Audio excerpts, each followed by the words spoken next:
President Trump's border czar, Tom Homan, said ICE agents are looking for public safety threats as the administration is promising to follow through with large-scale deportations. As many cities brace for raids, a bishop at the inaugural prayer service made an appeal directly to President Trump today. They may not be citizens or have the proper documentation, but the vast majority of immigrants are not criminals. They pay taxes and are good neighbors. In the name of our God, I ask you to have mercy upon the people in our country who are scared now. President Trump and Vice President J.D. Vance were in attendance for that service at Washington National Cathedral when the bishop asked for mercy for undocumented immigrants and for members of the LGBTQ community. All right, for more, we're joined live by Bill Hing, a professor of immigration law at the University of San Francisco. Professor, certainly appreciate the time. 22 states are suing to block President Trump's effort to end birthright citizenship. What does the legal battle over this issue look like from here? Well, as everybody has commented and has talked to any other legal scholars, the president has a long road to go before he can declare birthright citizenship wrongful, because the Constitution guarantees citizenship to anyone born here under the jurisdiction of the United States, and that includes people who are undocumented. And so I don't think that this is going to be very difficult for the courts to resolve pretty quickly in favor of the children who are born here.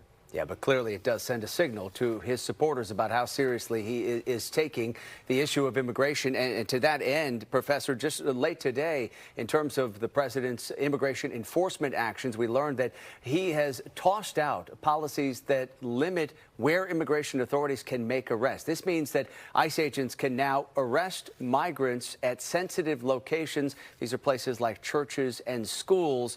These policies have been in place for more than a decade. What do you think the implications are of the Trump administration getting rid of them?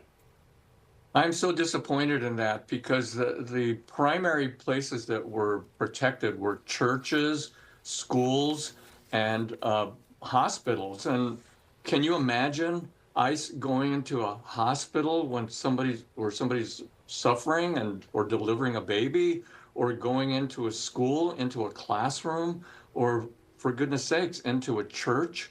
The fact that they're willing to lift that restriction is just mind-boggling to me, and it's already scaring people. I have calls from school teachers and parents who are afraid to send their children to school.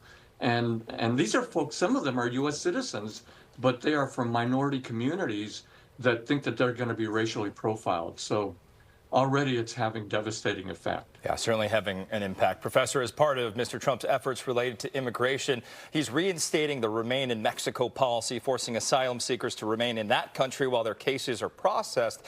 Opponents may argue this violates international law and U.S. law protecting migrants. Do you see an opening for a legal challenge of this policy? Yeah, the Remain in Mexico policy was challenged successfully during the first Trump administration, that it violated our obligations under international laws. That's one problem that he faces. The other problem he faces is that he's going to need the cooperation of Mexico, because Mexico is being asked to let people stay in Mexico, and Mexico doesn't have that responsibility either if they're applying for asylum in the U.S. And so the new Mexican president is going to have a big role and a big say in whether or not the Remain in Mexico policy is going to actually happen. All right. Another aspect of the incoming President Trump's immigration policy changes here is that the president is moving at this point to end what is known as the humanitarian parole program. This is a Biden-era program that allows migrants from 4 troubled countries to come here to the U.S. and then remain here as their legal proceedings play out. Trump ordered the head of Homeland Security to end this program. What are the implications of this? What does this mean for people who have already used this program to come into the country? And what does it mean for people who are trying to get from some of those troubled countries here to the U.S. to seek asylum? Well, as the name suggests, humanitarian parole, these are for people that are probably in some of the worst situations. And historically, the country has exercised discretion to let people come in who have very sympathetic things going on. For example, Ukrainians, that was one group that President Biden granted humanitarian parole to. People who might be devastated from an earthquake or from famine, certain groups might be able to come in under humanitarian parole.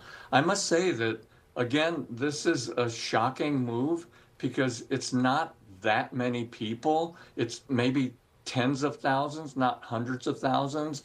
And it demonstrates our humanity as a nation. And to foreclose that possibility is very disappointing. Yeah, certainly a lot to discuss in a conversation we will continue having with you, Professor Bill Hing, Director of the Immigration and Deportation Studies at USF. Thanks so much for the time, sir. Thank you.